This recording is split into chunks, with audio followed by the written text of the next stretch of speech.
आगे गए ना बावड़े, रहते भी सब जा, और बिन साहेब की बंदगी की ठोर ठिकाना ना। आज आप कितने ही व्यवस्थित नजर आते हो, खूब बढ़िया पोस्ट हो या अच्छा कोई धन कारोबार आपका हो, बच्चे आपके ठीक ठाक हैं, विवाह शादी भी उनकी अच्छी जगह होगी है, उनका रोजगार भी बढ़िया है, और कल मृत्यु हो जा, जिस व्यवस्था को तू देखकर आंखें बंद करे बैठा है, तो कल एक सेकंड में क्या नहीं हो रहा, किसके साथ नहीं हो रहा, स्वयं नहीं हो रहा तो पड़ोस में हो गया होगा कि, तो वहां उससे देख लो शिक्षा। और फिर भी हमारी आंखें खुलती नहीं, क्योंकि हमारे ऊपर इस तीन गुणों की, त्रिगुणमयी माया का बहुत जबरदस्त प्रेशर है। उस प्रेशर को हटाने के लिए परमात्मा ने ये एंटीबायोटिक ज्ञान दिया है, और ये इसको कति खत्म कर देगा। रात को नींद आना बंद हो जाएगी आपको, और ये विष दिखाई देंगे जिसके लिए आप सारा जीवन नष्ट करते थे। और फिर दूसरी बात यह है कि जो आवश्यक वस्तु है आपको अवश्य मिलेगी। जब हम परमात्मा के इस ऑपरेशन थिएटर में आगे, हमारे जन्म मरण का रोग है आपके सभी के, हम सभी के जो यहाँ हैं, और जन्म मरण के रोग का और कितना ट्रीटमेंट नहीं कबीर परमात्मा के अतिरिक्त। और कबीर परमेश्वर ने इस दास को भेज दिया अपना सर्जन बनाकर, वो सारे औजार और सब औषधि और सब फार्मूले दे दिए जिससे यू जन्म मरण का रोग कटेगा। पुण्यात्माओं, इस दास के उपदेश को लेने से पहले हम कोशिश करते हैं कि पहले ज्ञान दें, चाहे पुस्तक के माध्यम से या सीडी के माध्यम से।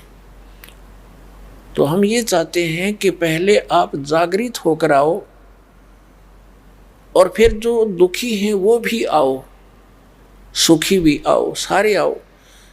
अब दुखी आएंगे तो उनको तो केवल दुख निवारण की ही इच्छा होती है, भले वो ज्ञान भी समझ कर आते हैं, इतना नहीं समझते, वो तो केवल वो कथाएं पढ़ लेते हैं जो भक्तों के सुख हुआ। पूरा विश्व ही दुखी है वैसे तो, छोटा मोटा किसी न किसी का ठूठा बनी रहती है।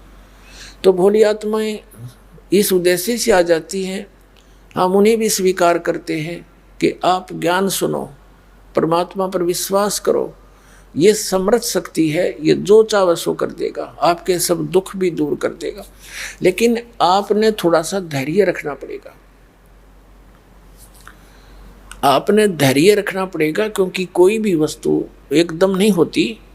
परमात्मा इसके लिए कहते हैं कबीर जी, धीरे धीरे रे मना धीरे सब कुछ हो, और माली सींचे सोगड़ा समय आए फल हो।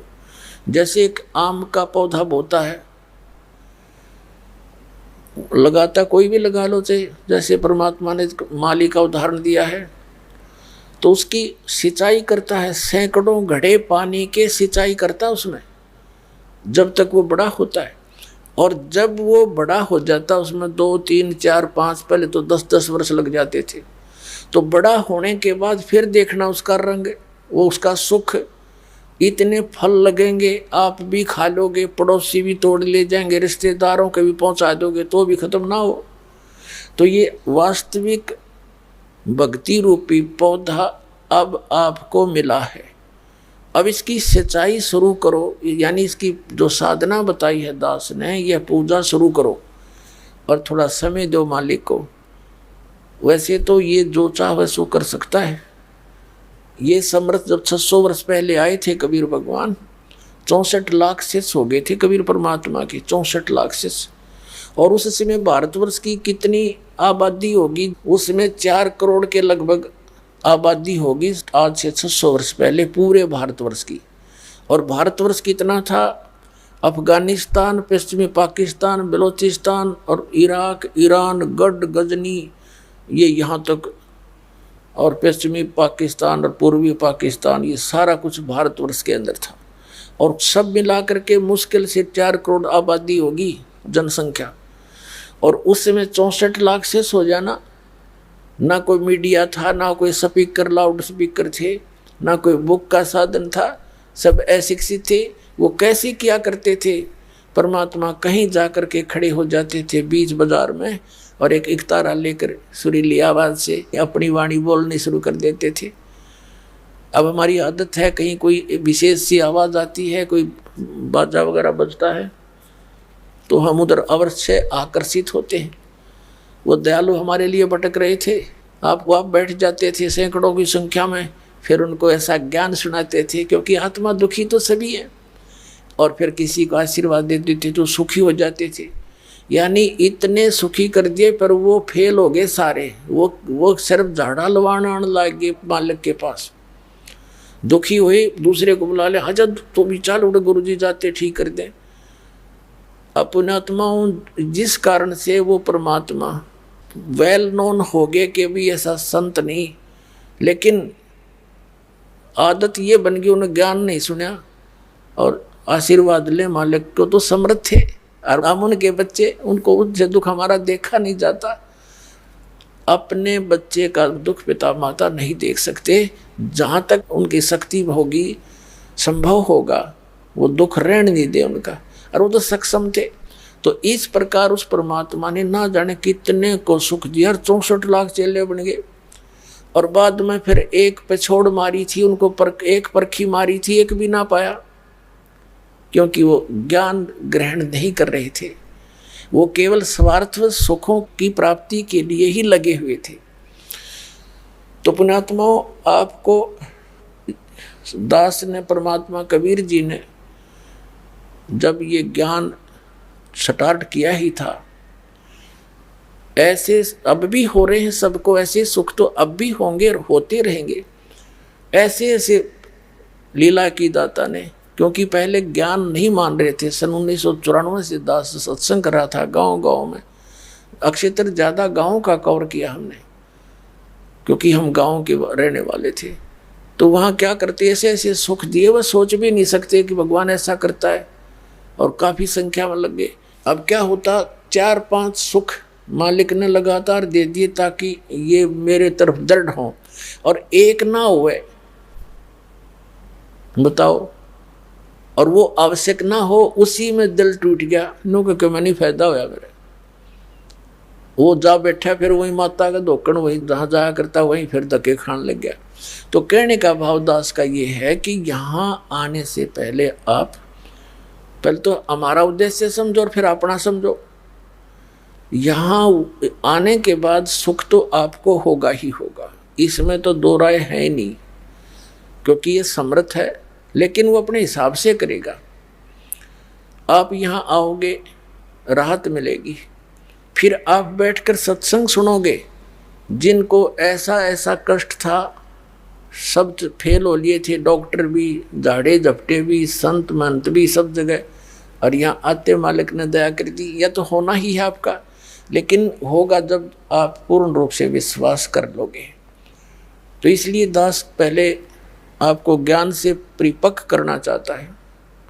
ज्ञान होने के बाद फिर कोई एकाध, मान लीजिए कोई नहीं भी होता है कार्य, और वो ना होने का कारण भी मालिक ही जानता है कि वो होने से आपको हानि है या लाभ है, तो फिर इस तरह आपने इस परमात्मा के ज्ञान को ग्रहण करके तब इस मार्ग पर चलना है।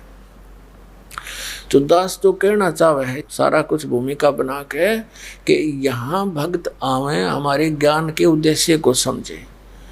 ये जो जिसके लिए आप आए हो, तो ये तो भूल जाओ, ये तो आपको बिना मांगे मिलेंगे।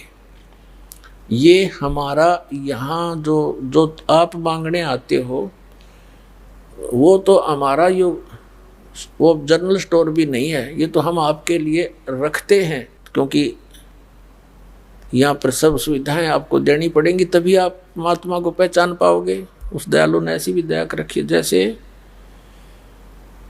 हमारा जो मूल उद्देश्य है, आपके जन्म और मरण के रोग का नाश करना है।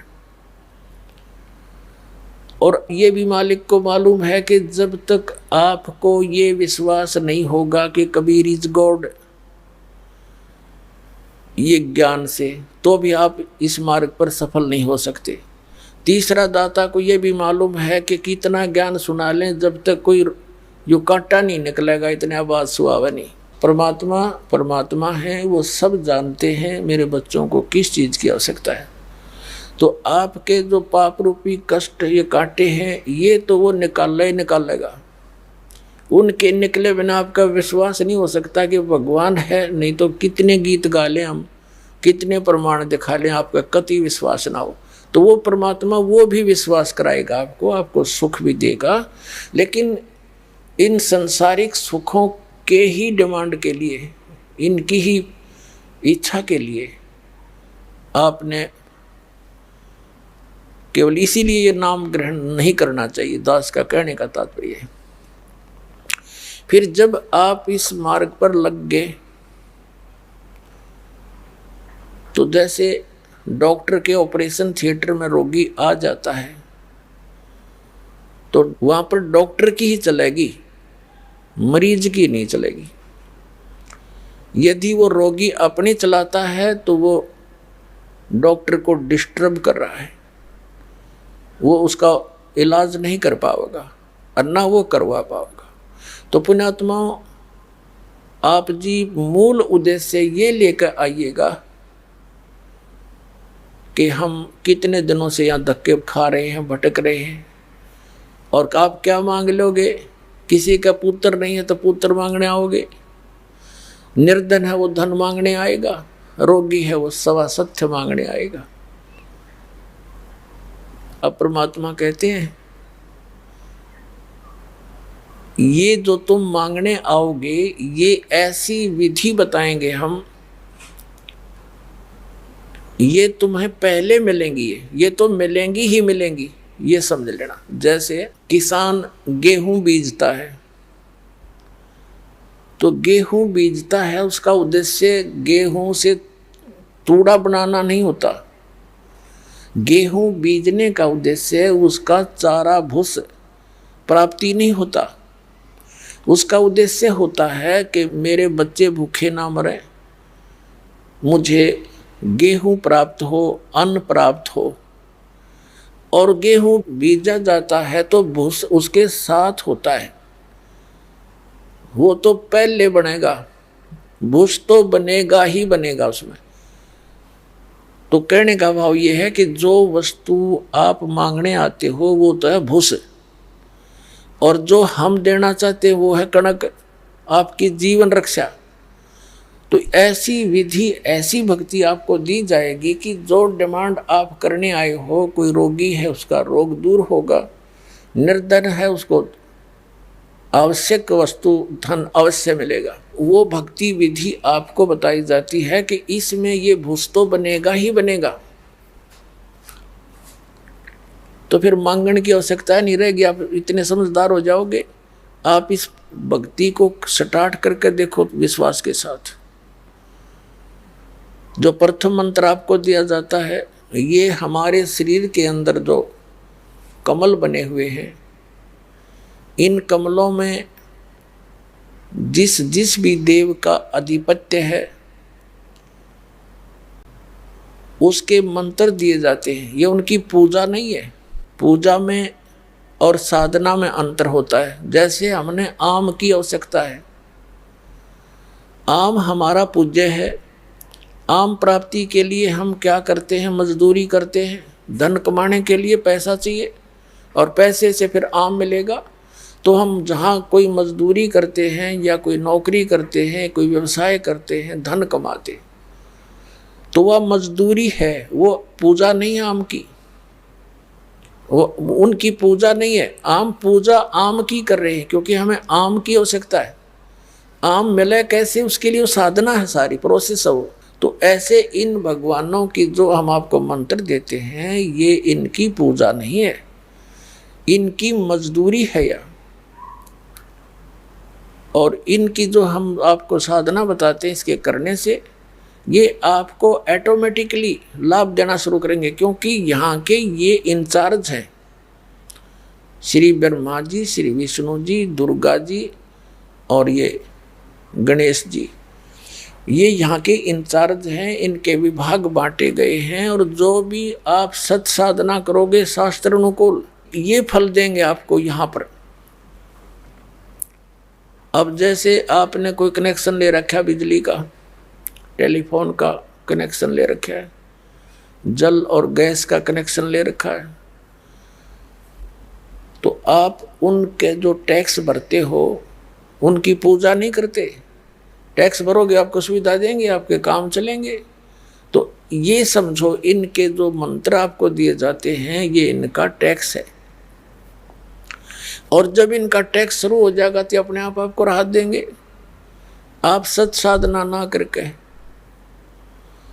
आप निर्धन हो गए, और निर्धन होने से इन भगवानों ने जो राहत देनी थी वो बंद कर दी। कनेक्शन कट गए सारे। बिजली का बिल भरा नहीं तो वो सुविधा समाप्त, टेलीफोन का बिल भरा नहीं तो वो सुविधा समाप्त, जल का भरा नहीं तो वो सुविधा समाप्त, ऐसे गैस और अन्य समझो।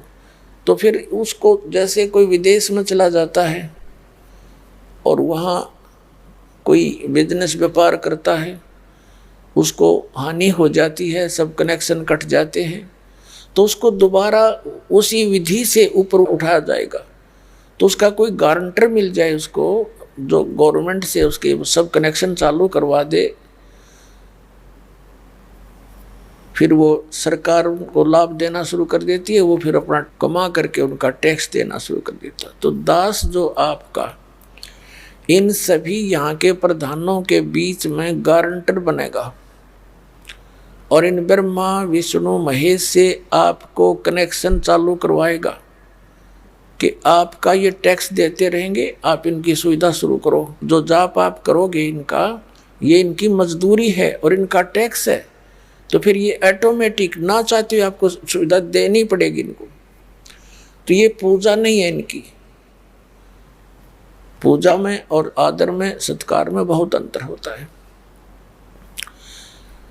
तो इस प्रकार हमारा जो आपको ये प्रथम मंत्र दिया जाता है, ये यहाँ की सब सुविधाएं आपको ऑटोमेटिकली शुरू हो जाएंगी। लेकिन सावधानी ये बरतनी पड़ेगी आपने कि कनेक्शन ना कटे, यानी कोई मर्यादा भंग ना हो। मर्यादा भंग होने से फिर कनेक्शन कट जाते हैं, सुविधाएं बंद हो जाती हैं। तो आपने मर्यादा का पालन सबसे पहले करना है और अंतिम सांस तक करना है।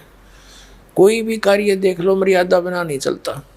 कोई समाज देख लो, कोई सरकार देख लो, और ये भगवान की विधि, भगवान का मार्ग देखो, ये मर्यादा से चलता है। अपने आत्मा परमात्मा कहते हैं, जग सारा रो गया रे, जिन सतगुरु वैद न जाण्या, जग सारा रो गया रे, जग सारा रो गया रे, जिन सतगुरु वैद न जाण्या, जग सारा रो गया रे। जन्म मरण का रोग लग्या है, या तृष्णा बडरी खांसी, जन्म मरण का रोग लग्या है, या तृष्णा बडरी खांसी, आवागवन की डोर गले में, या पड़ी काल की फांसी, जग सारा रो गया रे, जिन सतगुरु वैद न जाण्या, जग सारा रो गया रे। भाई सच्चा सतगुरु कोई न पूजे, इन झूठों जगपतियासी। सच्चा सतगुरु कोई न पूजे, इन झूठों जगपतियासी।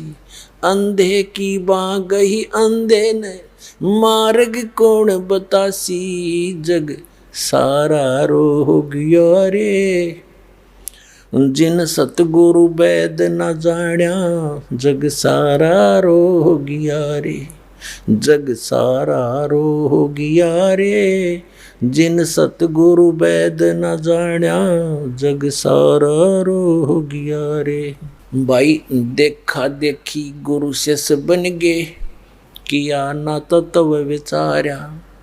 देखा देखी गुरु शिष्य बन गए, किया न तत्व विचारा। गुरु शिष्य दोनों के सिर पे, यू काल ठोक पंजरा, जग सारा रो गया रे, जिन सतगुरु वैद न जाण्या जग सारा रोगिया रे, जग सारा रोगिया रे। जिन सतगुरु वैद न जाण्या जग सारा रोगिया रे। भाई सार शब्द सर जीवन बूटी घस घस अंग लगावे, सार शब्द सर जीवन बूटी घस घस अंग लगावे। कहे कबीर तुम सतकर मानो ये जन्म मरण मिट जावे, जग सारा रोगिया रे। जिन सतगुरु वैद न जाण्या जग सारा रोगिया रे, जग सारा रोगिया रे। जिन सतगुरु वैद न जाण्या जग सारा रोगिया रे। अपने आत्मा ये परमात्मा का ज्ञान है, उस मालिक का दिया हुआ। वो कहते हैं ये जन्म मरण का रोग लग गया या तृष्णा बढ़ रही खांसी और आवागमन आने और जाने की, जन्म और मृत्यु की, या डोर गले में और पड़ी काल की फांसी। फिर कहें साचा सतगुरु पूजे नहीं इन झूठों जगपतियासी, और अंधे की बाह अंधे ने पकड़ रखी। बताओ मार्ग कौन बतासी? अपने आत्मा है। आप जी को शिक्षा का एक ऐसा उपहार मिल गया, आपके लिए शिक्षा वरदान बनेगी। क्योंकि हमारे सदग्रंथ जिनको हम सिरोधार्य मानते थे और मानते रहे हैं, उनमें ये भी हम मानते हैं कि इसमें जो लिखा फाइनल है, सही है। तो वही सदग्रंथ आज हमें गवाही दे रहे हैं कि जिनको तुम महर्षि, ऋषि, मंडलेश्वर, गुरु और ये ब्राह्मण ऋषि माना करते थे, इनको कख भी ज्ञान नहीं था भक्ति मार्ग का। इवन ब्रह्मा विष्णु महेश को भी ज्ञान नहीं भक्ति मार्ग का। तो अंधे की बाँ पकड़ रहा अंधा, बता मार्ग कौन बतासी? पुण्यात्मा इस दास के साथ ये संघर्ष इसी कारण से हुआ था, क्रोथा कांड के दास ने इन सभी अज्ञानी ऋषि, महर्षि, मंडलेश्वरों की जो है ना वो थैली खाली करके दिखा दी। वो ISI मार्ग ला रहे थे और कख पाया ना। वेदों और गीता और पुराणों का नाम लेकर और ये जो अपना अनुभव बता करके हमें ज्ञान सुनाया करते थे, अब उनके अनुभव को और अपने आदरणीय सदग्रंथों से उसको तुलना करके दिखा दिया कि हमारे सदग्रंथ ये बताते हैं और ये नकली ये बताते हैं। अब थोड़ी सी झलक दिखानी पड़ेगी आपको, नहीं तो ये बात कुनीन से भी कड़वी है कि ब्रह्मा विष्णु महेश को ज्ञान नहीं, और इनके पुजारी ऋषि महर्षि, ये नकली दानंद कैसे ऋषि महर्षियों को तो कख भी पता नहीं भक्ति मार्ग का। ये कलयुगी महर्षि था, इसका बड़ा बोलबाला था, हम भी इससे प्रभावित थे। लोक वेद सुन सुन के इसकी दंत कथा सुन रखी थी। बड़ा ऋषि था, वेदों का बड़ा ज्ञाता था। तो दास ने इसी उद्देश्य से इसके इतिहास को खोला था कि यदि इसका समर्थन हमें मिल जाता है, सत्यार्थ प्रकाश इसकी एक पुस्तक है, सारे जीवन की रचना, सारे जीवन का जो इसने डले डोहे जो साधना की सत्यार्थ प्रकाश में लिख दी कि मैंने इतना जाना भगवान को। तो उसको देखा, फिर भगवान की वाणी, परमात्मा की वाणी तो हमें पहले ही प्राप्त थी, लेकिन उससे मेल नहीं खाई, कहीं पर भी इसका सिर पैर नहीं मिला था। फिर वेदों को देखा, दया कर इस कबीर भगवान ने, गीता जी को देखा, पुराणों को देखा, कुरान और बाइबल को देखा। वो तेरे की बताओ, गीता पढ़ने वाले गीता से परिचित नहीं, वेद पढ़ने वाले वेदों से परिचित नहीं, पुराणों को पढ़ने वाले पुराणों से परिचित नहीं। ये भगवान, यूँ तो आवा का आवा खराब। अविरोध तो होना ही था कि वो सबके विपरीत कहना, सब एक ही सुर में बोल रहे और दास उनके विपरीत कह रहा है, सच्चाई कह रहा है, लेकिन साच को आंच नहीं होती, ये भगवान का नियम है। और उसी का फल आज देख लो, 21 महीने जेल में भी डाल दिया दास को, तहस नहस कर दिया, क्रोधाश्रम सब लुटवा दिया। और आज मालिक ने फिर सिर पर रख लिया अपने बच्चों को। लेकिन हम किसी का बुरा नहीं मानते क्योंकि सभी अपने हैं। जैसे ये ऋषि में ऋषि थे जितने जिनको हम बड़े पहुँचे हुए मान्या करते हैं, जैसे दुर्वासा जी के साथ यादवों के बालकों ने यानी श्री कृष्ण जी के पुत्र प्रद्युम्न और 5-7 और इकट्ठे हो गए, दुर्वासा के साथ मजाक कर दिया। उस मजाक का इतना भयंकर श्राप दे दिया कि तुम्हारा नाश होगा, और सारे कटका मर गए यादव। और वो समर्थ कबीर भगवान के साथ ऐसा जुल्म गुजारे जो सुनान लग जाता, आंखों से आंसू नहीं खत्म हो आपकी। समय मिलेगा धीरे धीरे सुनाया करेंगे मालिक की, क्योंकि पहले तो दास चाहता है कि परमात्मा की सध्यात्म ज्ञान को सदग्रंथों के साथ जो है ऊपर उठाऊं और फिर मालिक की गुणगान सुनाया करूंगा। फिर तो सब कोई यस होगा, नो तो हो ही नहीं सकती। तो एक बार इनके अज्ञान को ढा के कति खत्म करके इसको मिट्टी में मिला के और ज्ञान उभरेगा। फिर जो भी दास शब्द बोला करेगा, वचन कहेगा, सब कुछ स्वीकार्य होगा, सारी साची है, क्योंकि बगैर प्रमाण के दास कोई बात नहीं करता। तो इस कारण से परमात्मा ने किसी को श्राप नहीं दिया, ऐसे जुल्म गुजारे थे। किसको श्राप दे, किसको दुखी करे, वो तो 1 सेकंड में पूरे ब्रह्मांड का नाश कर सकते हैं। जो एक वचन से सब बना सकते हैं तो ढा भी सकते हैं। लेकिन अब पुण्यात्मा, जब आप इस दास के पद पर होते तो पता लगता, जैसे परमात्मा मालिक है वो तो चलो, वो किसने मारे सब, वो शेख तबकी भी उन्हीं का बच्चा काल की भांगनी पी रहा था। एक शराबी बालक अपने पिता ने भी पीट दे, पर पिता का हाथ नहीं उठा करता बालक की तरफ, ठीक है भाई हौसमा होगा जब आप पर नमस्ते करेगा। तो ऐसे ही जब आप सभी शुरू में सब विरोध किया, गांव हमारे साथ विरोध हुआ, जहाँ भी गए इसको ये कर देंगे, इसने हमारे देवता बंद करवा दिए, इसकी टांग काट देंगे, पता नहीं क्या सुनने को मिला, संघर्ष इतना करना पड़ा। अब उनकी वो भांग उतर गई, अब वो यहाँ दंडवत करते हैं आकर के जो विरोध किया करते थे, और गुणगान करते हैं, हम तो बर्बाद हो जाते हैं जब आपकी पालक की शरण नहीं मिलती। तो एक दिन पूरा विश्व ऐसा ही होगा, हमने कोई किसी से द्वेष नहीं। कबीर साहब कहते हैं, जो तोको काटा बोवे ताको बो तो फूल, और तोहे फूल के फूल है वाको है त्रिशूल।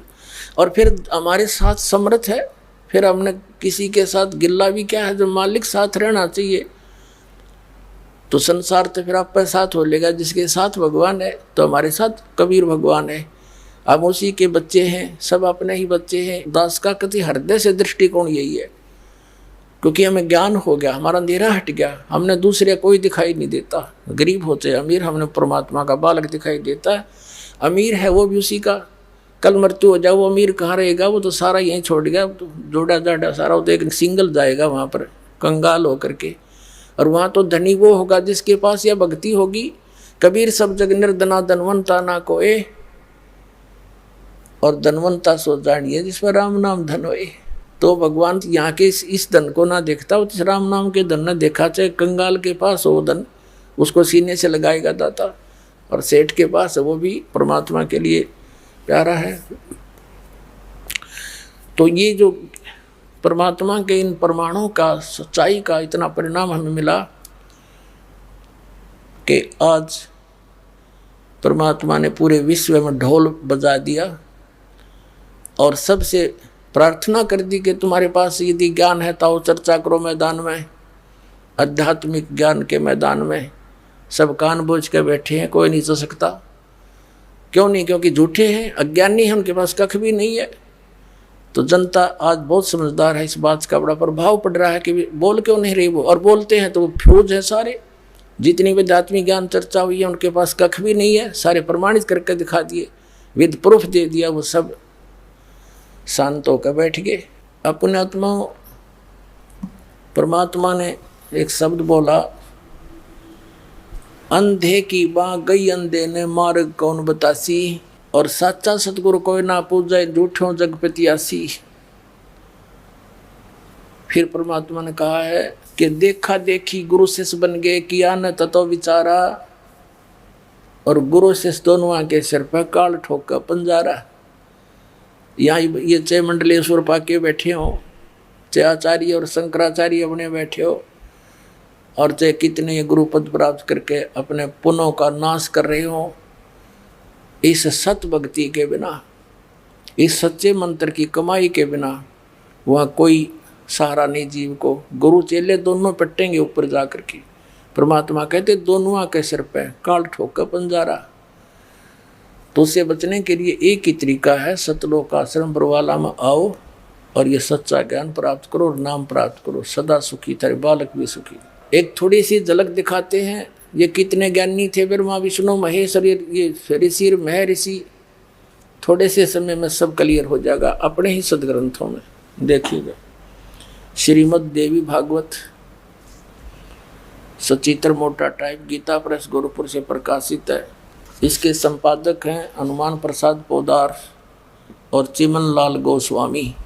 ये यहाँ से प्रकाशित है, गीता प्रेस गोरखपुर, गोविंद भुंड कार्यालय कोलकाता का संस्थान। और यही इसके मुद्रक हैं, ये इनकी फैक्स और फोन नंबर है। पहला सकंद संक्षिप्त देवी भागवत 28 पृष्ठ पे। एक बार नारद जी और व्यास जी की आपस में चर्चा गोष्ठी हुई। नारद जी से व्यास जी ने कोई प्रश्न किया तो नारद जी ने कहा कि महाभाग व्यास जी, तुम इस विषय में जो पूछ रहे हो ठीक यही प्रश्न मेरे पिताजी ने यानी ब्रह्मा जी ने श्री हरि यानी विष्णु जी से किया था। देवा अधिदेव भगवान जगत के स्वामी हैं। अब देखो नारद जी और ब्रह्मा जी विष्णु जी को देवाधिदेव भगवान जगत के स्वामी हैं। लक्ष्मी जी उनकी सेवा में उपस्थित रहती हैं। दिव्य कौस्तुमणि उनकी शोभा बढ़ाती है। वे शंख चक्र गदा पद्म लिए रहते हैं। पीताम्बर धारण करते हैं। 4 भुजाएं हैं। वक्षस्थल पर श्रीवत्स का चिन्ह चमकता रहता है। वे चराचर जगत के आश्रयदाता हैं। जगत गुरु एवं देवताओं के भी देवता हैं। ऐसे जगत प्रभु भगवान श्री हरि महान तप कर रहे थे। श्री विष्णु जी तपस्या कर रहे थे। उनकी समाधि लगी थी। यह देखकर मेरे पिता ब्रह्मा जी को बड़ा आश्चर्य हुआ। अतः उन्होंने उनसे जानने की इच्छा प्रकट की। ब्रह्मा जी ने पूछा, प्रभु आप देवताओं के अध्यक्ष, जगत के स्वामी और भूत भविष्य एवं वर्तमान सभी जीवों के एकमात्र शासक हैं। भगवान फिर आप क्यों तपस्या कर रहे हैं और किस देवता की आराधना में ध्यान मगन है? मुझे असीम आश्चर्य तो ये हो रहा है कि आप देवेश्वर एवं सारे संसार के शासक होते हुए भी समाधि लगाए बैठे हैं। ब्रह्मा जी के विनीत वचन सुनकर भगवान श्री हरि यानी विष्णु जी ने बोले, कहने लगे, ब्रह्मन सावधान होकर सुनो, मैं अपने मन का विचार व्यक्त करता हूँ। देवता दानव मानव सब यही जानते हैं कि तुम सृष्टि करते हो, मैं पालन करता हूँ और संकर संहार क्या करते हैं। किंतु फिर भी वेद के पारगामी पुरुष अपनी युक्ति से यह सिद्ध करते हैं कि रचने, पालने और संहार करने की यह योग्यता जो हमें मिली है उसकी अधिष्ठात्री शक्ति देवी है। वे कहते हैं कि संसार की सृष्टि करने के लिए तुम में राजसी शक्ति का संचार हुआ है, मुझे सात्विक शक्ति मिली है और रुद्र में तामसी शक्ति का आविर्भाव हुआ है। उस शक्ति के अभाव में तुम इस संसार की सृष्टि नहीं कर सकते, मैं पालन करने में सफल नहीं हो सकता और रुद्र से संहार कार्य होना भी संभव नहीं। ब्रह्मा जी, हम सभी उस शक्ति के सहारे अपने कार्य में सदा सफल होते हैं। सुवर्त प्रत्यक्ष और परोक्ष दोनों उदाहरण मैं तुम्हारे सामने रखता हूँ, सुनो। यह निश्चित है कि उस शक्ति के अधीन होकर ही मैं प्रलय काल में इस शेष नाग की सैया पर सोता और सृष्टि करने का अवसर आते ही जाग जाता हूँ। मैं सदा तप करने में लगा रहता हूँ। उस शक्ति के शासन से मैं कभी मुक्त नहीं रह सकता। कभी अवसर मिला तो लक्ष्मी के साथ सुखपूर्वक समय बिताने का सौभाग्य प्राप्त होता है। मैं कभी तो दानों के साथ युद्ध करता हूँ। अखिल जगत को भय पहुँचाने वाले दैत्यों के विकराल शरीरों को शांत करना मेरा परम कर्तव्य हो जाता है। और यहाँ रिकॉर्ड तोड़ दिया अपने अध्यात्म ज्ञान का। मुझे सब प्रकार से शक्ति यानी दुर्गा के अधीन होकर रहना पड़ता है। उन्हीं भगवती शक्ति यानी श्री दुर्गा जी का निरंतर ध्यान किया करता हूँ। ब्रह्मा जी, मेरी जानकारी में इन भगवती शक्ति से बढ़कर दूसरे कोई देवता नहीं। आलिया अंत श्री विष्णु जी के आत्म ज्ञान का ये कह रहे हैं कि मैं इस दुर्गा से ऊपर और कोई भगवान नहीं जानता, इससे ऊपर मैं किसी भगवान की जानकारी नहीं रखता और मैं इसी की पूजा करता हूँ। ठीक है। अब ये श्री देवी जी क्या कहती है, पुण्यात्मा आज हमने ऐसे इंटरनेट सैटेलाइट बना लिए हैं, कंप्यूटर बना लिए और ऐसा कुछ सारी सिस्टम बना लिए, टीवी हैं, और जो करना था उसकी तरफ हमारा ध्यान नहीं। अब हमारा सारा ध्यान इधर डाइवर्ट होएगा। हम छक लिए, इन थोड़े दिन में छक लेंगे सारे, टीवी देख कर सारे दिन बकवास सुन के उब जाएगी आत्मा कति इस ज्ञान से। फिर देखना नए सिरे इसका एक कैसा आनंद आएगा, इसको एकदम ऐसा सुख आएगा आपको इस भक्ति में, इस सृष्टि के किसी भी पदार्थ में नहीं है। और सतलोक चले जाएंगे फिर। अब देखना 7वां स्कंद 562 पृष्ठ पर संक्षिप्त देवी भागवत। और यहाँ देखना देवी के द्वारा हिमालय को ज्ञानोपदेश और ब्रह्म स्वरूप का वर्णन। श्री दुर्गा जी ने हिमालय राजा को ज्ञान सुनाया। श्री देवी कहने लगी, पहले तो उसने अपने बारे में बताया कि मेरी पूजा करेगा तो इतना लाभ है। लास्ट में उसको बता दिया राजा को कि केवल ब्रह्म साधना कर और सब पूजा छोड़ दे, मेरी भी छोड़ दे। ये देखना श्री देवी जी कहने लगी, पर्वतराज उस ब्रह्म का क्या स्वरूप है यह बतलाया जाता है, जो प्रकाश रूप सबके अत्यंत समीप में स्थित हृदय रूप गुहा में स्थित होने के कारण गुहाचर नाम से प्रसिद्ध है और महान पद अर्थात परम प्राप्य है। वह समस्त प्रजा के ज्ञान से परे है, अर्थात किसी की बुद्धि में आने वाला नहीं है, ये तुम जानो। जो परम प्रकाश रूप है और सूक्ष्म से अत्यंत सूक्ष्म है, जिसमें संपूर्ण लोक और उन लोकों में निवास करने वाले प्राणी स्थित हैं, वही यह अक्षर ब्रह्म है। वही सबके प्राण है, वही सबकी वाणी है और वही सबके मन है। वही एक परम सत्य और अमृत अविनाशी तत्व है। सौम्य उस भेदने योग्य लक्ष्य का तुम भेदन करो, मन लगाकर उसमें तन्मय हो जाओ। सौम्य उपनिषद में कथित महान अस्त्र रूप धनुष लेकर उस पर उपासना द्वारा तीक्ष्ण किया हुआ बाण संधान करो और फिर भावानुगत चित्त के द्वारा उस बाण को खींचकर उस अक्षर रूप ब्रह्म को ही लक्ष्य बनाकर वेधन करो। प्रणव यानी ओम तदनु समझो, और जीवात्मा बाण है और ब्रह्म को उसका लक्ष्य कहा जाता है। अब ये क्या कहना चाहती है देवी जी कि ओम नाम जाप कर और ब्रह्म को पाने का टारगेट रख, बस इतनी सी बात है। अब आगे देखो क्लियर करती है। अब देखो यहाँ देखना अक्षर ब्रह्म भी कहा है इसी ब्रह्म को इस देवी ने। यहाँ देखना इसको वही ये अक्षर ब्रह्म है और यहाँ भी अक्षर ब्रह्म कहती है और फिर कहती है ओम धनुष से जीवात्मा बाण ब्रह्म को उसका लक्ष्य कहा जाता। इव अक्षर ब्रह्म और ब्रह्म ये एक ही बता रही है। देखो पुण्यात्माओं, आपको पता चलेगा कौन कितने पानी में। अब जैसे आपने श्रीमद् भगवद गीता अध्याय नंबर 15 के श्लोक नंबर 16 और 17 में बहुत बार दिखाया है। उसमें 3 पुरुष हैं, एक सरपुरुष, एक अक्षर पुरुष और तीसरा उत्तम पुरुष है तो अन्य, जिसको परम अक्षर पुरुष कहते हैं। 8वें अध्याय के प्रथम मंत्र में अर्जुन ने गीता ज्ञानदाता से पूछा कि आपने 7वें अध्याय के 29वें मंत्र में जिस तत्ब्रह्म की जानकारी दी है कि उसको जानने के पश्चात और सारे अध्यात्म ज्ञान से परिचित और सब कर्मों से परिचित प्राणी केवल जरा और मरण से छूटने का प्रयत्न करता है और किसी वस्तु की डिमांड नहीं करता, तो किम तत्ब्रह्म, ऐसा क्या है वो ब्रह्म। 8वें अध्याय के 3 श्लोक में गीता ज्ञानदाता ने कहा कि वो परम अक्षर ब्रह्म है।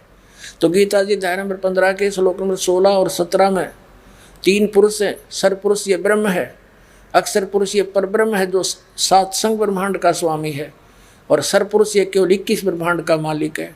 और 15वें अध्याय के 17वें श्लोक में कहा कि उत्तम पुरुष है तो अन्य परमात्मा इति उदाहरत है। यह लोग अवश्य विवर्ती अवय ईश्वर है। इन दोनों से सर और अक्षर पुरुष से उत्तम पुरुष यानी श्रेष्ठ भगवान तो कोई और है, वो परम अक्षर ब्रह्म है और वही तीनों लोकों में प्रवेश करके सबका धारण पोषण करता। वास्तव में वो अविनाशी भगवान है। यहाँ सब विचलित है, सब अब देवी क्या कहना चाह रही है कि इसका इतना अध्यात्म ज्ञान है, वो अक्षर पुरुष और सर पुरुष में कोई भेद नहीं बता पा रही है। उसी को अक्षर पुरुष कहती है, अक्षर ब्रह्म कहती है, उसी को फिर ब्रह्म भी कहती है। कहने का भाव ये है कि यहाँ देवी क्या कहना चाह रही है कि और सब पूजाएं छोड़ दो, ब्रह्म की साधना करो। देखो श्री देवी भागवत का हम 7वां स्कंद पढ़ रहे हैं, 562 पढ़ दिया, अब 563 पर हम पढ़ रहे हैं। यहाँ आ रहे हैं, ओम धनुष है, जीवात्मा बाण है और ब्रह्म को उसका लक्ष्य कहा जाता है। यहाँ आ गया नीचे, उस एकमात्र परमात्मा को ही जाने, दूसरी सब बातों को छोड़ दो। अब दुर्गा जी स्पष्ट कर रही है कि मेरी पूजा भी त्याग दो और सब बातें त्याग दो, केवल एक ब्रह्म की पूजा करो। आगे डिटेल देती है, देखना, उस एकमात्र परमात्मा को ही जानो, दूसरी सब बातों को छोड़ दे। यही अमृत रूप परमात्मा के पास पहुंचाने वाला पुल है। संसार समुद्र से पार करके अमृत स्वरूप परमात्मा को प्राप्त कराने का यही सुलभ साधन है। यहाँ बताया है कि उस हृदय में ही विविध रूप में प्रकट होने वाला परब्रह्म, उसी को परब्रह्म कह रही है। ये संचरण करता, अंतर्यामी रूप से वर्तमान रहता। इस आत्मा का यानी ब्रह्म का ओम के जप के साथ ध्यान करो। उससे अज्ञान में अंधकार से सर्वथा परे और संसार समुद्र से उस पार जो ब्रह्म है उसको पा जाओगे, तुम्हारा कल्याण हो। ओम नाम जाप करो, ब्रह्म पाना उद्देश्य रखो और इसमें तुम्हारा कल्याण हो जाएगा, उसको प्राप्त कर लोगे। वो कहाँ रहता है ये देखना, वह यह सबका आत्मा ब्रह्म, ब्रह्मलोक रूप दिव्य आकाश में स्थित है, वहाँ रहता है ब्रह्मलोक में। अपने आत्मा हमने इस अध्यात्म ज्ञान को निर्णायक तरीके से जानना है। अब दुर्गा जी ने फाइनल कर दिया कि ब्रह्म की पूजा करो और ओम नाम का जाप है इसका और ब्रह्मलोक में चले जाओगे। अब श्रीमद् भगवद गीता अध्याय नंबर 8 के श्लोक नंबर 13 में ये गीता ज्ञानदाता ब्रह्म है जो श्री कृष्ण जी में बोल रहा है। ये सरपुरुष, ये काल है। ये कह रहा है कि ओम इति एकाक्षरम ब्रह्म व्यवहारन माम अनुसमरण ये प्रयाति तो जंदेहम सयाति परमाम गतिम। माम ब्रह्म, मुझ ब्रह्म का केवल एक यह ओम अक्षर है, नथिंग एल्स। उच्चारण करके सिमरण करता हुआ यह प्रयाति तो जंदेहम जो शरीर छोड़कर जाता है, सयाति परमाम गतिम वो परम गति को प्राप्त होता है। कौन सी परम गति को? जो ब्रह्म से मिलने वाली है। और ब्रह्म से मिलने वाली परम गति क्या है? ब्रह्मलोक। ब्रह्मलोक में गए हुए प्राणी भी फिर जन्म मृत्यु में आते हैं। ये देखिएगा श्रीमद् भगवद गीता,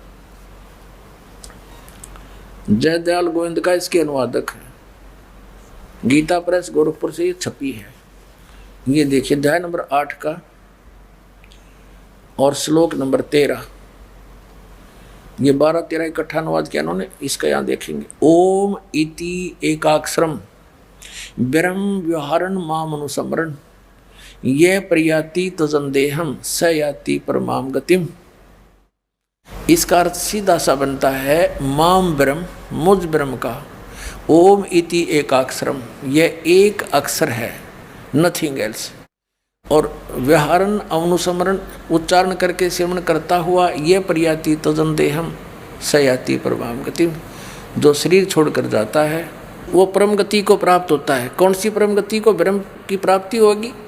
इन्होंने यहाँ से अनुवाद किया इसका, जो पुरुष ओम इस एक अक्षर रूप ब्रह्म को उच्चारण करता हुआ और उसके अर्थ स्वरूप मुझ निर्गुण ब्रह्म का चिंतन करता हुआ शरीर त्याग कर जाता हुआ पुरुष परम गति को प्राप्त होता है। अब यहाँ देखो 8वें अध्याय के 16वें श्लोक में, अब ओम जाप से ब्रह्म लोक प्राप्ति होगी। ओम नाम ब्रह्म का है। श्री देवी जी ने देवी पुराण में स्पष्ट कर दिया हिमालय को कि ओम नाम का जाप करो और ब्रह्म प्राप्ति का उद्देश्य रखो, तुम्हारा कल्याण हो। अब उसको पा जाओगे। वो कहाँ रहता है? ब्रह्मलोक में। अब गीता क्या बताती है? गीता जो है श्रीमद् भगवद गीता पवित्र चारों वेदों का निष्कर्ष है और उसमें क्या लिखा है, वेद क्या बताते हैं, देखिएगा 8वां अध्याय का 16वां श्लोक है। हे अर्जुन, ब्रह्मलोक पर्यंत सब लोग पुनरावृत्ति में है। अब पुनरावृत्ति को एक स्टार लगा रखा है उन्होंने, इसका यहां विश्लेषण किया है।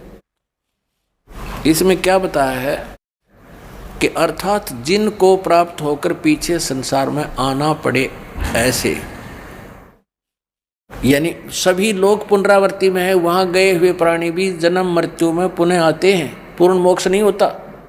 यह इन्होंने अनुवाद गलत कर दिया कि परंतु कुंती पुत्र मुझे प्राप्त होकर पुनर्जन्म नहीं होता, ये गलत किया है अनुवाद। देखो, यदि इसका अर्थ ये माने जो इन्होंने किया है तो फिर ये अन्य कई मंत्र व्यर्थ हो जाते हैं। जैसे गीता अध्याय नंबर 4 के श्लोक नंबर 5 और 9 में गीता ज्ञानदाता कहता, अर्जुन तेरे और मेरे बहुत जन्म हो चुके हैं, तू नहीं जानता, मैं जानता हूँ।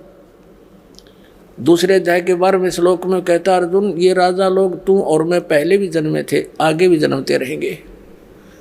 गीता अध्याय नंबर 10 के श्लोक नंबर 2 में कहा कि अर्जुन मेरी उत्पत्ति को ये ऋषि मैं ऋषि नहीं जानते हैं, क्योंकि इनका आदि कारण मैं हूँ। अब जैसे ब्रह्म से ब्रह्मा विष्णु महेश की उत्पत्ति हुई दुर्गा के संयोग से, तो ब्रह्मा विष्णु महेश अपने जन्म के बारे में कैसे जान सकते हैं और अपने पिता के बारे में जानने का मतलब क्या? तो दादाजी बताया करता है। तो उस दादाजी ने यानी सबके रचने वाले कबीर परमेश्वर ने आकर के बताया है इस ब्रह्म की उत्पत्ति कैसे हुई, ब्रह्मा विष्णु महेश की उत्पत्ति कैसे हुई। आज से 600 वर्ष पहले परमात्मा ये ज्ञान बताकर लिखवा कर चले गए थे, जो आज सदग्रंथों में प्रमाण है। तो ये क्या सिद्ध हो गया कि ब्रह्म लोक में यानी ओम की साधना ब्रह्म को टारगेट बनाकर जाप करने वाले भी ब्रह्म लोक में गए, वहां से भी जन्म मृत्यु रही। अब ये ब्रह्म क्या कहता है, ये ब्रह्म कौन है? ये ब्रह्मा विष्णु महेश का पिता है और ये श्री कृष्ण जी में प्रवेश करके बोल रहा है, ये काल है। गीता अध्याय नंबर 11 के श्लोक नंबर 32 में कहता है, अर्जुन मैं काल हूँ और इन सब का नाश करने के लिए अब प्रवृत्त हुआ हूँ। श्री कृष्ण तो पहले विद्वान थे, ये शब्द नहीं बोलते। एक थोड़ी सी झलक दिखानी पड़ेगी।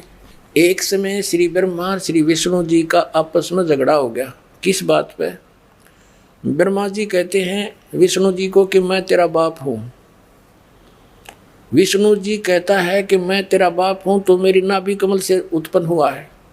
ब्रह्मा जी कहते हैं मैं सारी सृष्टि का रचने वाला मैं हूँ, मैं तेरा भी जनक हूँ, सबका मालिक हूँ। अब इनको ये भ्रम कैसे हो गया? जैसे ये काल कैसे छल करता है, इसने प्रतिज्ञा कर रखी है कि मैं अपने ओरिजिनल रूप में किसी को दर्शन नहीं दूंगा।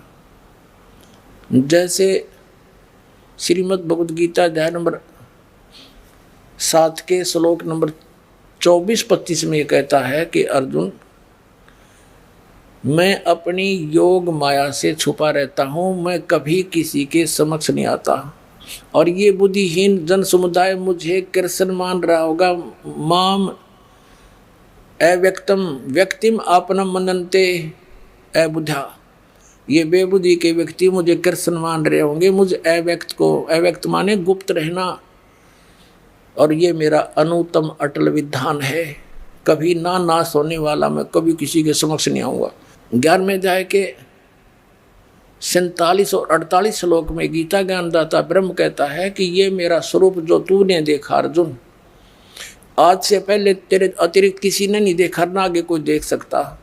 और ये ना वेदों वर्णित विधि से, ना जप से, ना तप से, ना किसी क्रिया से कोई नहीं देख सकता। ये मेरा ओरिजिनल रूप है। तो इसे सिद्ध है कि वेदों में वर्णित विधि और जो भी साधना ये करते हैं उससे जिस भगवान की खोज करें वो मिल ही नहीं सकता। इसलिए कैसे छल करता है ये? क्योंकि ब्रह्मा विष्णु महेश भी आपने देख लिया समाधि लाला बैठे हैं। तो जैसे कोई ऋषि ने समाधि लगाई, समाधि दशा में उसने उसको ब्रह्मा के रूप में दर्शन दे दिए, तो काक पीटता आया, भाई मैंने भगवान पा लिया, भगवान पा लिया। कैसा है कि ये बैठे भगवान, ये खुद छुपाए बैठे अपने आप को, क्योंकि श्री ब्रह्मा जी, श्री विष्णु, श्री शिव जी साकार देवता उनके सामने रहते हैं। फिर दूसरे को ऐसे, तीसरे को ऐसे, ऐसे 10, 20, 50 समर्थक हो गए श्री ब्रह्मा जी के कि ये खुद भगवान है। और वो दिखा था काल ब्रह्मा के रूप में। ऐसे ही दूसरे समाधि कर रहे थे, उनको विष्णु जी के रूप में दर्शन दे दिए। वो विष्णु जी के पास पहुंच गए, आप खुद मालिक हो, आप अपने आप को छुपाए बैठे हो, आप ही सबके जनक हो, मैंने समाधि दशा में देख लिया। तो इन दोनों का या एक मर्ज बैठ गई, इन दोनों का ये वहम हो गया कि मैं सृष्टि रचना, ब्रह्मा सृष्टि रचने वाला ब्रह्मा को भी यही होगी। तो एक दिन ब्रह्मा गया विष्णु जी के पास, विष्णु जी लौटे आराम थे। तो यह देखकर ब्रह्मा जी ने कहा कि मैं तेरा बाप आया हूं तो मेरा रिस्पेक्ट भी नहीं करता, तेरे को मैं सबक सिखाऊंगा। विष्णु जी कहने लगे मैं तेरा बाप हूं, तू मेरी नाभि कमल से उत्पन्न हुआ। इस बात पर दोनों का झगड़ा हो गया, युद्ध हो गया। इनके युद्ध को समाप्त करने के लिए इस काल भगवान ने इनके बीच में एक पिलर खड़ा कर दिया, तेजों में एक लिंग खड़ा कर दिया, और इतना लंबा चौड़ा, बहुत लंबा, उसकी लंबाई खूब ऊंचाई। तो उसके और छोर को खोजने के लिए दोनों ऊपर नीचे लागे घूमने, युद्ध बंद हो गया। फिर ये स्वयं आ खड़ा हुआ अपने पुत्र शिव के रूप में। अब यहां नो भ्रम पड़ा रहा अभी तक, ये सबको धोखा दे कर रखता। अब इस थोड़े से कंसेप्ट में ये क्लियर होगा कि गीता ज्ञान बोला किसने, और बोलने वाला कौन है। वो ब्रह्मा विष्णु महेश का पिता है। ये देखिएगा श्री शिव पुराण, गीता प्रेस गोरखपुर से प्रकाशित है। संपादक हनुमान प्रसाद पोदार और प्रकाशक एवं मुद्रक हुए गीता प्रेस गोरखपुर, गोविंद भवन कार्यालय कोलकाता का संस्थान। ये देखिएगा, ये 24 पृष्ठ पे ब्रह्मा और विष्णु लड़ रहे थे, इनके बीच में ये पिलर खड़ा कर दिया, और फिर ये आप आ गया इनके बीच में, न लग गया ज्ञान सुनान। ये देखिएगा 25 पृष्ठ पे विद्वेश्वर संहिता। अब ब्रह्मा और विष्णु ने पूछा, प्रभु इस काल से शिव रूप में आ गया, ये शिव रूप में सृष्टि आदि 5 कृत्यों के लक्षण क्या हैं, यह हम दोनों को बताइए। भगवान शिव बोले, मेरे कृत्यों को समझना अत्यंत गहन है, तथापि कृपा पूर्वक तुम्हें उनके विषय में बता रहा हूँ।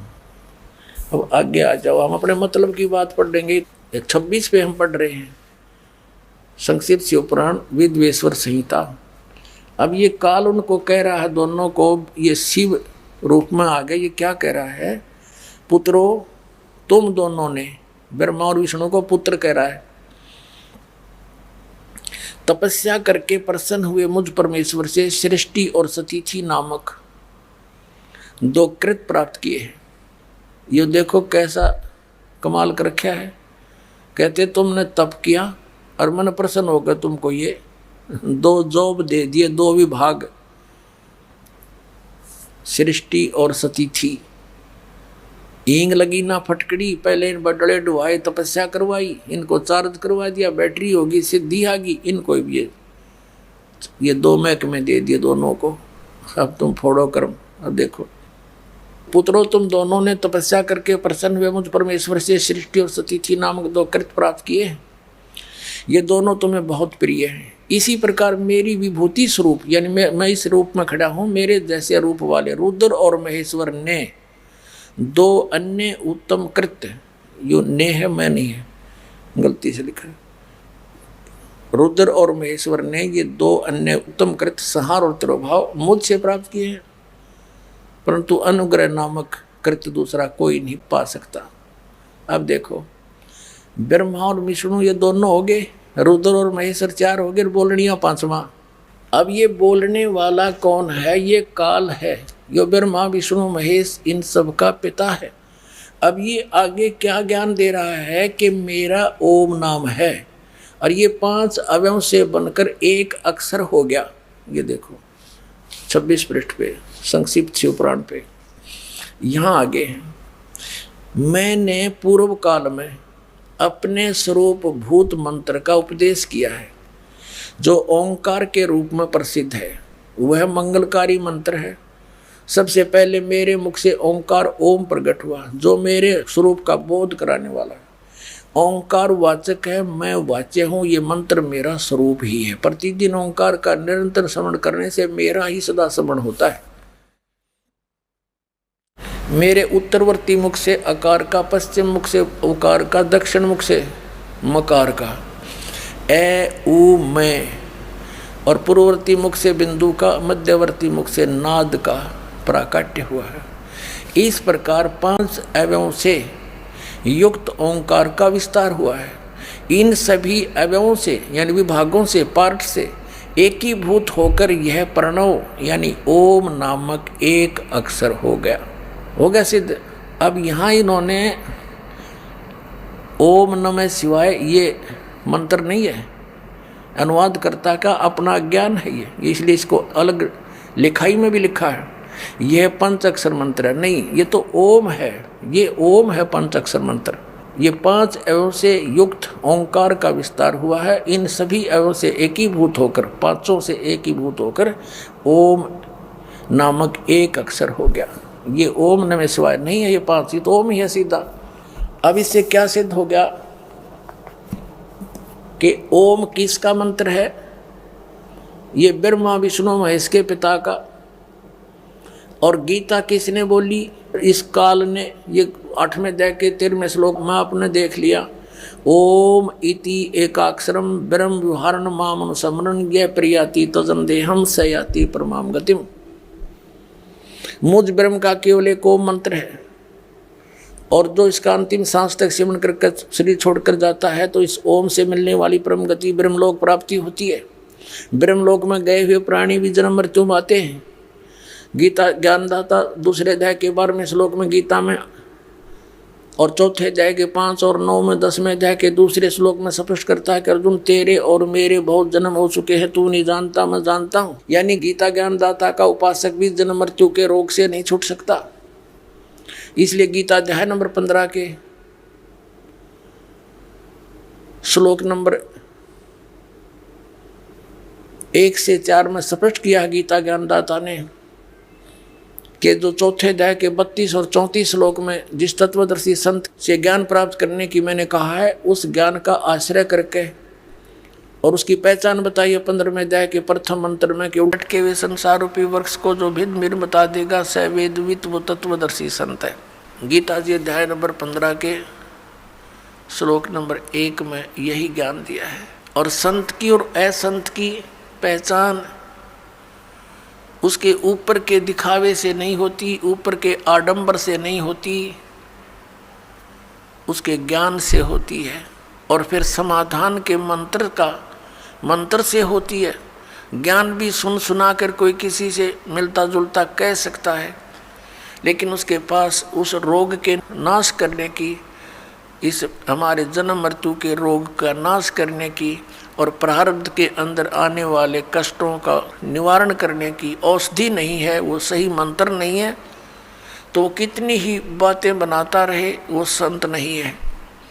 और किसी व्यक्ति ने इस दास से सुनकर और ये मंत्र लेकर तीनों और स्वयं संत बनकर इनको दान करने लग जाता है, देता है, तो वो डुप्लीकेट लाइसेंस बना रहा है, क्यों वो अधिकारी नहीं है। वो गुरु की आज्ञा के बिना स्वयं ही नाम देता है तो वो निगुरा है और वो अधिकारी नहीं है, उससे उपदेश लिया हुआ भी व्यर्थ ही है। तो इन सब बातों से हमने सावधान रहना है। अब क्या बताते हैं परमात्मा? कंठी माला सुमरणी पैरे से क्या हो, ऊपर डूंडा साध का अंतर राख्या खो। ऊपर तो साध का डूंडा पीट रखा, जैसे कंठी माला तिलक दाढ़ी दूढ़ी बढ़ा रखी, लाल कपड़े डाल रखे हैं, ऐसा दिखे जैसे बड़ा महापुरुष होगा, और अंदर भक्ति ना ज्ञान एक आने का। कहते ऊपर डूंडा साध का, ऊपर लोग दिखावा तिसा दिखे भाई, कति आदमी ने सोचा भगवान से मिल रहा होगा और अंदर खख नहीं उसके, तो उसका ज्ञान से पता लगेगा, उसकी बोली से पता लगता है। जैसे धर्मदास जी को जब ज्ञान हुआ, आदरणीय धर्मदास साहिब जी को, और परमात्मा उनसे बिछुड़ गए थे, उसके वियोग में संतों से मिलते थे और उन संतों से प्रश्न करते थे वो कि ब्रह्मा विष्णु महेश के माता पिता कौन हैं। गीता जी अध्याय नंबर 18 के श्लोक नंबर 62 में जो गीता ज्ञानदाता किसी अन्य भगवान की शरण में जाने को कहता है, वो भगवान, वो परमात्मा कौन है, तो वो उसका जवाब नहीं दे पाते थे। वो वही बोली बोलते थे जो पहले बोला करते थे, ये तो अजरो अमर है, सर्वेश्वर है, महेश्वर है। तो उठकर चल पड़ता था कि ये संत नहीं असंत है। तो संत और असंत की बोली से पता लगे। कबीर परमेश्वर जी कहते हैं, खरना होवे केहरी कबहू, सिंह की खाल उठाए। यदि गधे को सिंह की यानी शेर की खाल पहना दी, ऊपर का कवर उसका, वो उस मात्र से सिंह नहीं बन जाता, शेर नहीं बन जाता। दिखता शेर है बिल्कुल। एक समय एक कुमार ने कुबद सूझगी, उसने कितने कोई शेर की खाल पाएगी पड़ी हुई, शेर मरा पा गया, उसने वो खाल खुल तार तोड़ लिया उसकी कितने काट पीट के, और उसने अपने गधे पर डाल दी, पूरी फट कर दी, और उसको रात के समय खेतों में छोड़ दे। वो जाके किसानों की फसल खावे। रखवाले देखें चांद की चांदनी में, निकट जावें क्या बढ़ गया क्या आ गया, देखे वहाँ पर शेर खड़ा है, फसल खा रहा है, शेर सिंह। तो वो भाग ले बुरी तरह, गाँव में आकर रुके, मर गए, शेर आ रहा, शेर आ गया। अब रखवालों ने उधर जाना भी छोड़ दिया कि रात में शेर आवे और फसल खावे। काफ़ी चर्चा का विषय बन गया। एक दूसरे कुमार को पता चला कि भाई शेर फसल तो खा नहीं सकता, देखते हैं कोई गधे पर खाल ना डाल रखी हो किसी ने। उसने सोचा कि भी चल पहचान करते हैं, गांव वालों से कहा भी चलो आज शेर पकड़ते हैं। वो कहने लगे नहीं भाई नहीं, उधर नहीं जाना। वो कहने लगा भी चलो तुम मेरे साथ चलो, वृक्षों पर बैठ जाना ऊंचे चढ़कर। वो 2-4 गधे ले गया अपने, और जहाँ वो शेर आता था उसी के आसपास वो गधे छोड़ दिए, और वो बैठ के ऊपर वृक्षों पर। अब डर उसको भी था, कुमार को भी, कहीं सचमुच एक शेर ना हो, चलिया तो पहचान हो जाएगी, बेगा गधे ने खा लेगा और क्या होगा। तो थोड़ी देर के बाद उन गधों ने अपनी बोली बोली, हू करने लगे। वो शेर भी ला गया हू करने, वो आया भाग गया, और उन गधों के पास आकर हू करता करता खूब मस्ती में उसकी वह खाल उतर गई ऊपर तक, और गधा का गधा। तब रखवाले उतरे, अरे सचमुच तो गधा है, उसको मार को धमका निकम्मे तने यो के जुल्म कर दिया। तो पुण्यात्मा परमात्मा कहते हैं कि गधे की और शेर की पहचान उसकी आवाज़ से होती है। वो भी हू करता है, जब कहने लगे भाई यूँ तो गधा है, शेर को नहीं, शेर की आवाज़ है कोई ना, वह बोली ही नहीं है शेर वाली। तो इस प्रकार संत और असंत का ज्ञान उसके वचनों से, उसके सत्संग से, उसके ज्ञान से होता है।